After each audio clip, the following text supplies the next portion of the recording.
So the Blender 5.0 beta is already released and there are few changes in our video editor sections. We will have the walkthrough on how to work on this free video editor. First of all, once we open this video editor section, you will see that there is nothing here. In a latest version of Blender, we can have the dedicated scene for a video sequence editor. This is cool for managing different versions.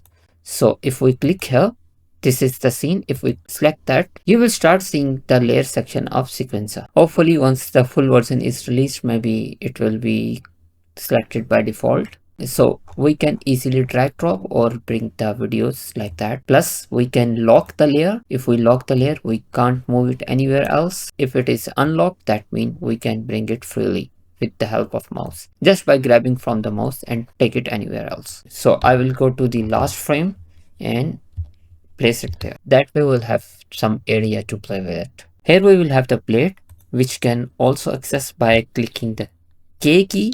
We can easily split the strips. Either it's a video strip or an audio strip. We can do that by clicking K key. It will be a soft cut, but with the shift K, that will be a hard cut. And now it is much easy to change the length of these strips. The one more stuff is added, that is slip. If we click on a slip button, or we can access it with the shortcut S.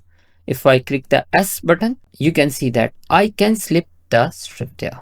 So what does that mean? The slip tool lets you move the content inside the strip without changing its position or length on a timeline. So one more stuff is, if we add the new video strip, for example, I will click on add and go to the movie section, or click shift A and go to the movie section here and select any movie strip here. Once I click on add movie strip, your new strip will appear exactly where your mouse is placed, which means less fighting to get the strip in a right place. So now it's much easy for me. If I want to zoom in or zoom out, I can do that just with the wheel mouse, like zoom in or zoom out. And if I want to take this screen to the x-axis, I will press the control key and take it to the x-axis, and plus if I press the shift key and wheel mouse, it will go like that. There is a move tool inside the screen. If I press there, I can easily move my strip there. Plus I can rotate it easily if I want. Plus I can scale it easily if I want. So it is based on selection. So now it is more easier for us to work on a different layers. Again, if I move my strip, you will see that the audio is already attached with the strip. And if I want to detach it, just right click here and click on disconnect strips. That way we'll have the separate strip for the audio and for the video. And again, after some time, if we want to connect it again, we will bring it here and press the shift key, select again, right click and connect the strips. That way this audio will connect there.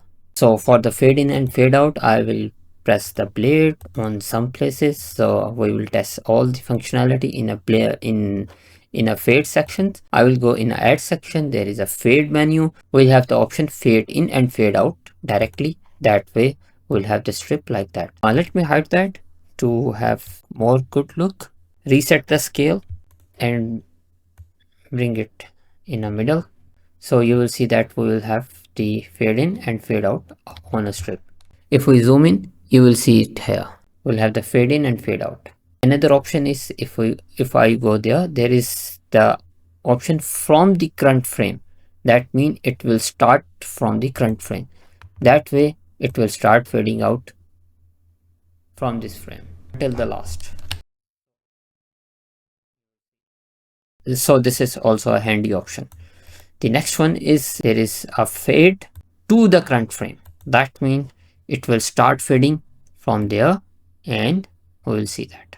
Let me reset the scale by pressing the Alt S key, and that will reset the scale, and Alt R will be reset the rotate. So you can easily see the fade in. If I go there and have the fade out there, you will see it here. And if I don't like these fade in and fade out and I want more, we will change this into a graph editor and press the home key. You will see the keyframe that is actually doing all the work, and we can easily move it here and there. And similarly, if I select this one, you will see that there are more keyframes. I will press the N key to have the much better. So I can still change it if I want, like that. The another stuff is snapping. We can select the target from here, and if I press the snap, I can easily adjust these strips anywhere else with the help of the snapping. It will snap at the end of the strip, and also if I place other targets like the marker, seconds, or a frame, so it will automatically snap with the help with the seconds. Here we have the play control and we have the jump button. If I press it here, it will jump automatically for 1 second. Like my cursor is on 2 seconds, it will automatically go to the second, 4 second, 5 seconds, 6 seconds, like that. There is one more option, that is sync scene with the time. Once it's enabled, the scene strip in your video sequencer will follow the frame number of the link scene. Mean it will keep the animation timeline in sync with your sequencer timeline. And don't confuse it with the option that is sync with the audio. That is a separate option. So we also have the view type, sequencer, and preview. That means we'll have the preview over here, and we can maneuver it like that. And if you don't like something, we can go in a view section. We can easily hide these stuff like the sidebar, channels, playback controls. It's totally up to you. We can add the color tag by right clicking, set a color tag like that. That way we can identify the strips. Plus we can clear the fade. If we don't like, it will clear the fade. So that is all for this video. And if you are beginner and confused how to remember the shortcut in Blender 5.0, I have one add-on for you that is called the hot keyboard.